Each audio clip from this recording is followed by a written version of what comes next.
Samsung Galaxy S2 expected May 2011. The original Samsung Galaxy S was one of the most significant Android devices to be launched last year, and over the past year or so there have been a number of derivatives, including the pure Google Nexus S.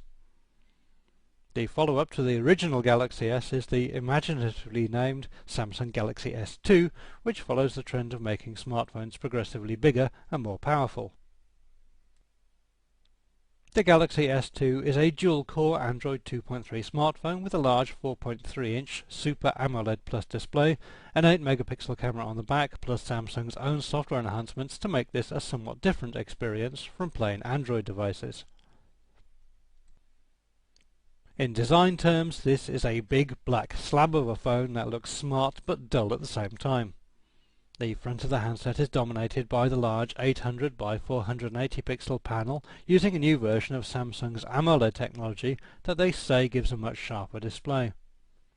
That's a bigger panel than the original Galaxy S, but the phone itself is only a little larger.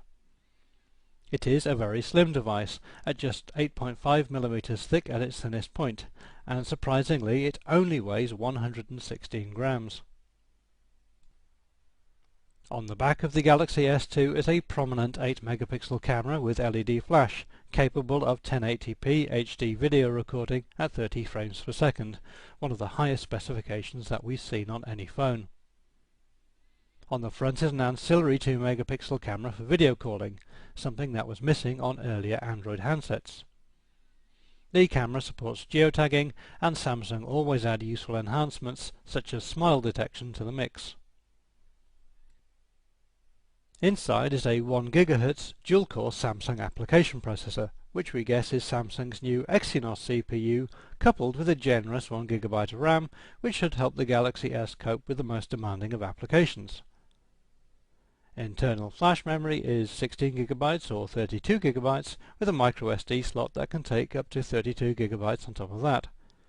It's a quad-band GSM and quad-band UMTS device, which also supports 802.11a, B, G and N Wi-Fi.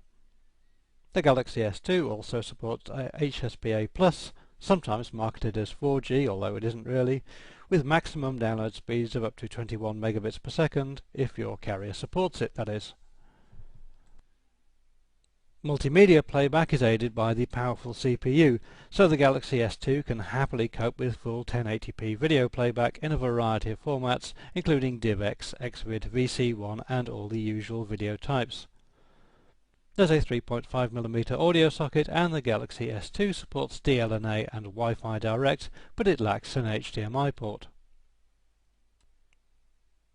Battery size is getting increasingly important, and we're pleased to see that the Samsung Galaxy S2 comes with a very large 1650 mAh cell.